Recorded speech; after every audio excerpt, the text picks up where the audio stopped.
want you to imagine a scenario. You're sitting in a restaurant with a friend. Just a casual lunch, nothing special. Right, just grabbing a bite. Exactly. So the food arrives, you pick up your fork with your left hand, and you go to take a bite. And suddenly, your friend across the booth just completely loses it. Loses it, like yelling. Oh, yeah. They start aggressively lecturing you, visibly furious, just acting as if you're committing this bizarre, deeply offensive prank. Oh, wow. Right. And you're sitting there, fork halfway to your mouth, utterly bewildered. I mean, they are genuinely outraged that you are eating with your left hand. I mean, that sounds completely absurd on its face. Totally. Your immediate instinct would probably be to laugh, assuming you've been roped into some sort of weird performance art or a hidden camera show. Exactly. Right. But what if it isn't? What if their anger is 100% real? Yeah, that changes everything. It really does. Yeah. And today's deep dive is going to explore exactly that. We are digging into a fascinating Japanese blog post by an author known as QuietBeef, or Moku-Gyuu in Japanese. And the post is titled, "The Circumstances of Annoying People." QuietBeef uses a viral video of this exact restaurant scenario, someone freaking out over their friend eating left-handed, to explore the hidden reasons behind behavior we usually just write off as, annoying, crazy, or completely irrational. Yeah, and today's mission is really to decode the hidden neurological realities behind that kind of intense social friction. Exactly. We're going to explore why our knee-jerk judgments about other people might be totally wrong. We'll look at the silent tragedy of the undiagnosed, and this is the really wild part.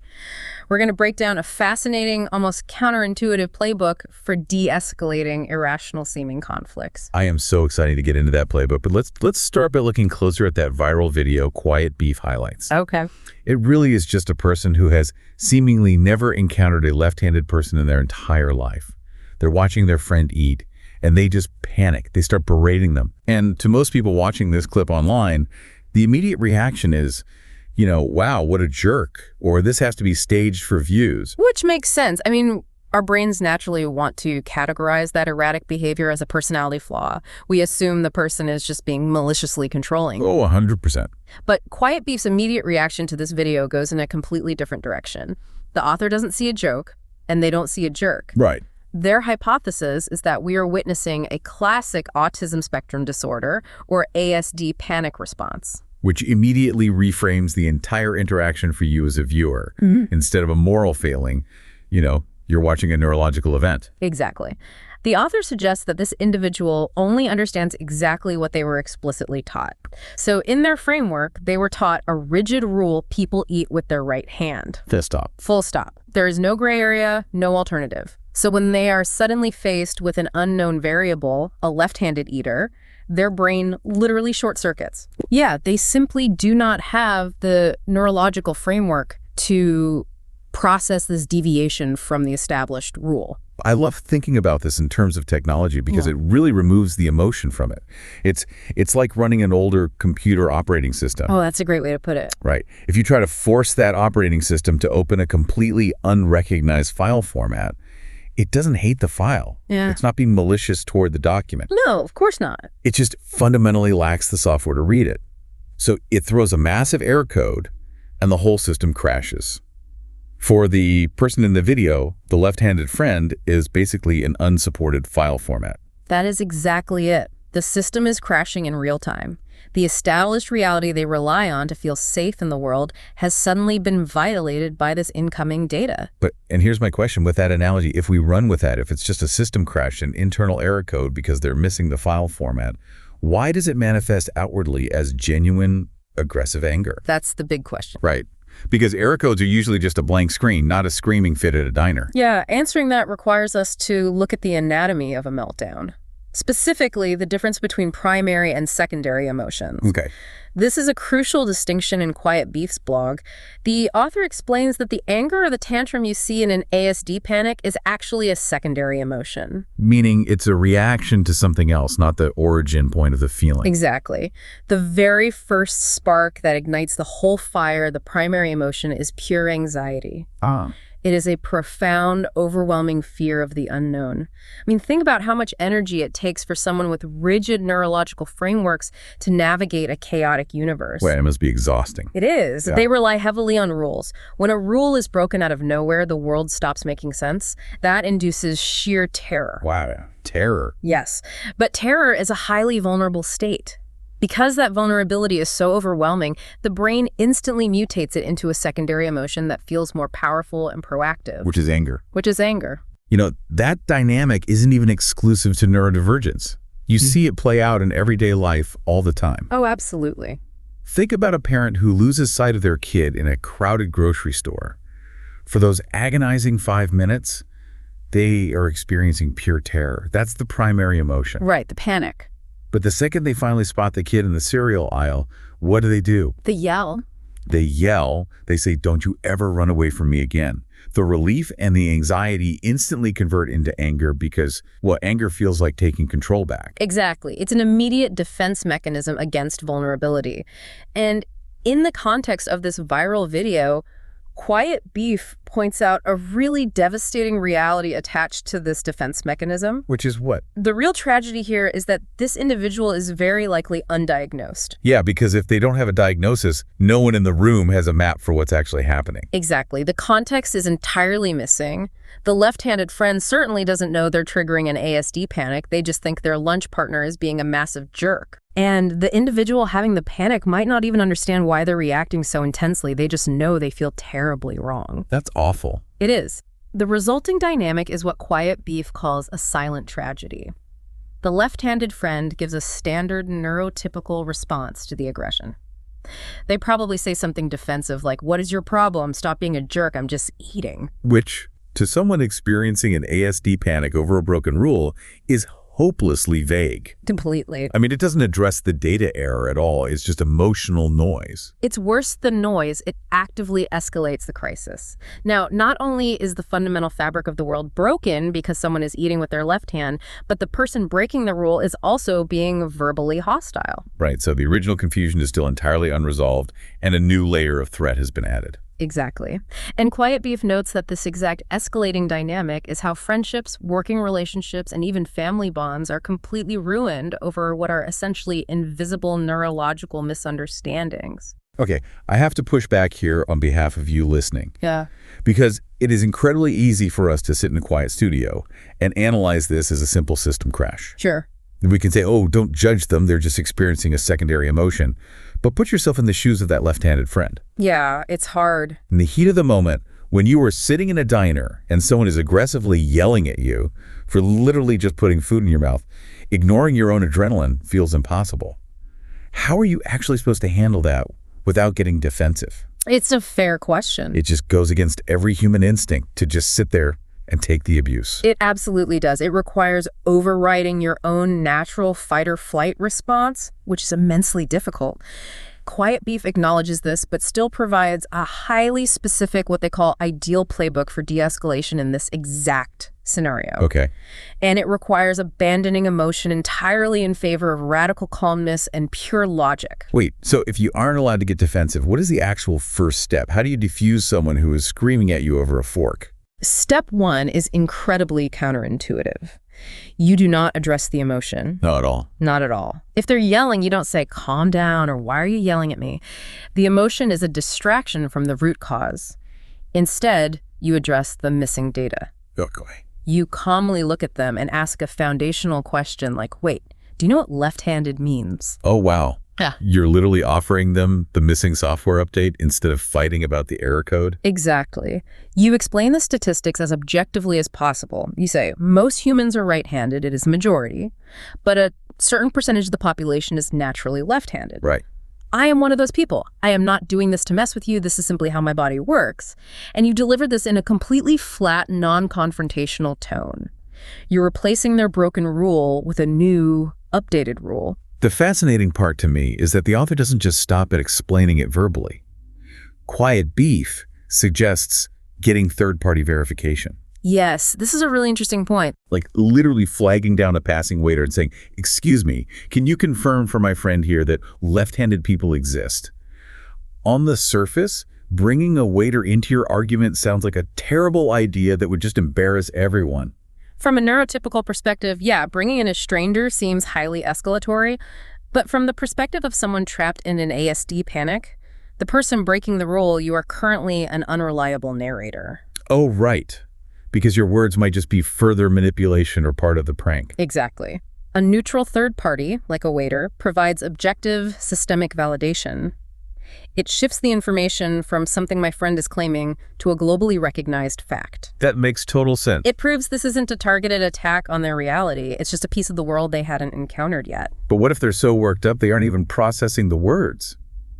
Because the blog mentions using visuals, like drawing a picture, which feels like a wild thing to do in the middle of a fight. It sounds totally strange, but it targets a very specific physiological reality of a meltdown. Yeah.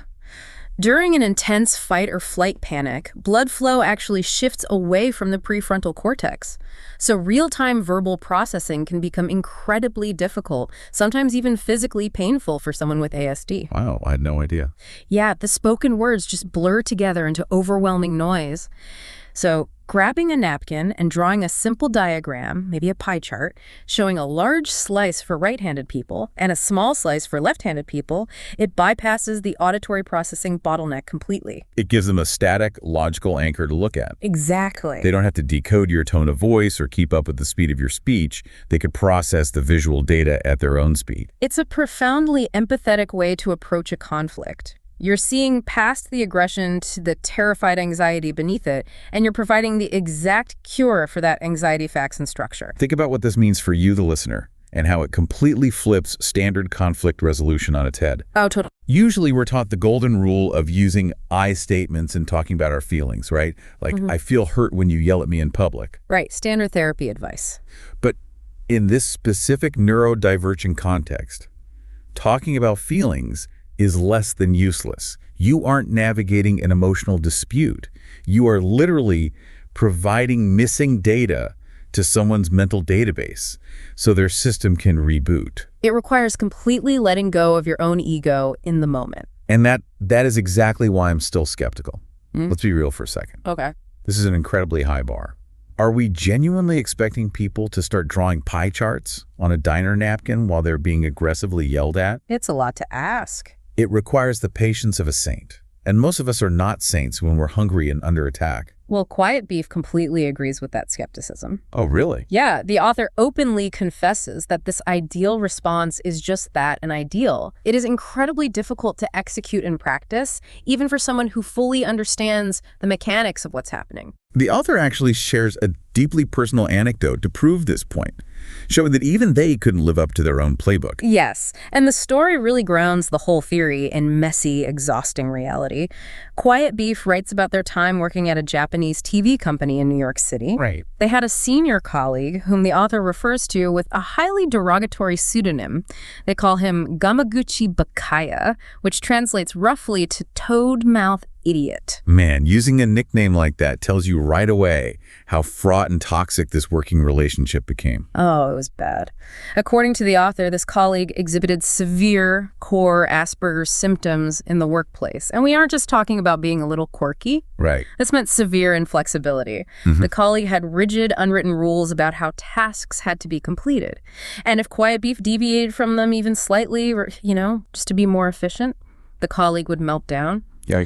He was entirely blind to social cues, making arbitrary demands and disrupting the workflow without any awareness of how it impacted the rest of the team. So you have QuietBeef, someone who possesses all this deep, nuanced understanding of neurodivergence, sitting next to this guy. The author knows exactly why this colleague is acting the way he is. They know it's a system crash, not malice. Right. They have the playbook. But despite knowing all of that, the author admits they eventually reached a breaking point. They did. The emotional labor of constantly being the one to manage the other person's reality just became too much. QuietBeef completely lost their temper, snapped, and screamed at this senior colleague. It just highlights the immense, crushing burden of the undiagnosed. The author comes to a stark conclusion from their time in New York. Yeah. Dealing with an undiagnosed person. Yeah. Someone who has a real disability But absolutely zero self-awareness, or what they call illness insight, is one of the most uniquely frustrating and troublesome experiences you can go through. It really is, because when someone lacks illness insight, it places 100% of the emotional labor on everyone else in their orbit. If the person doesn't know they have a bug in their system, they will constantly blame the rest of the world for the crashes. Wow, yeah. Even if you as the coworker or the friend know what's happening, constantly having to be the calm one, constantly having to draw the diagrams and explain the basic rules of social engagement, it exhausts your own system. You end up burning out. You end up burning out. And that exhaustion of dealing with someone who lacks self-awareness, that's exactly why we have such a strong urge to just slap a medical label on it to make sense of it. Oh, definitely. But doing that crosses a major line, which leads QuietBeef into the most controversial part of the blog post. We're essentially talking about looking at a stranger like the person in the viral video or this coworker in New York and diagnosing them in our heads. Yeah, and there is a massive medical taboo against this, for good reason. Right. Mental health professionals constantly warn us, do not diagnose people on the internet. Do not watch a 30-second clip of someone melting down at a restaurant and declare they have ASD, ADHD, or a personality disorder. Because it is medically unethical and often wildly inaccurate. Exactly. But QuietBeef takes a really nuanced stance here. The author says they half agree and half disagree with that taboo. Half and half. Yeah. They fully agree that weaponizing diagnostic terms is wrong. Using words like autistic or bipolar as an insult to dismiss someone you just don't like is harmful and stigmatizing. Of course. However, QuietBeef argues that internally suggesting a medical cause for bizarre behavior might actually be a profound social good. This comes down to hacking your own biology, specifically bypassing the amygdala. Yes. When you are sitting at that restaurant and someone starts screaming at you over a fork, your brain's amygdala, the threat detection center, lights up instantly. It wants to throw a fast, straight pitch right down the middle. This person is a threat. This person is a malicious idiot. Attack them back to protect yourself. Because the amygdala does not do nuance. It doesn't care about missing data or unsupported file formats. It does fight or flight. Right. But QuietBeef hopes that by explicitly bringing up the possibility of a disorder in our own minds, we can short-circuit our own amygdalas. It's a cognitive override. Yeah. If you actively tell yourself, wait, is this a neurological bug? Is this an ASD panic? Suddenly, the framework shifts. You aren't under attack by a predator anymore. Exactly. You are witnessing someone struggling with a medical symptom. And framing it that way is the only thing that allows the logical part of your brain to step in and respond with empathy instead of matching their rage. It changes the narrative from a moral failing on their part to a mechanical error. And that shift is vital because, as QuietBeef points out with a rather pessimistic final sigh, society as a whole really struggles to hold space for that nuance. Humans prefer easy answers. We love our lazy binaries. It takes way less energy to just label someone good or bad. It really does. Instead of taking the time to understand the messy reality of neurodivergence, society falls back on extreme stereotypes. The author points out how media and culture often train us to assume anyone with a developmental disorder is either a magical, gifted genius who can count cars. Right, like Rain Man. Yeah, or they're a dangerous, unpredictable criminal. We completely miss the vast, mundane middle ground. The middle ground where someone is just genuinely terrified of a left-handed person eating French fries. It's not genius, it's not criminal.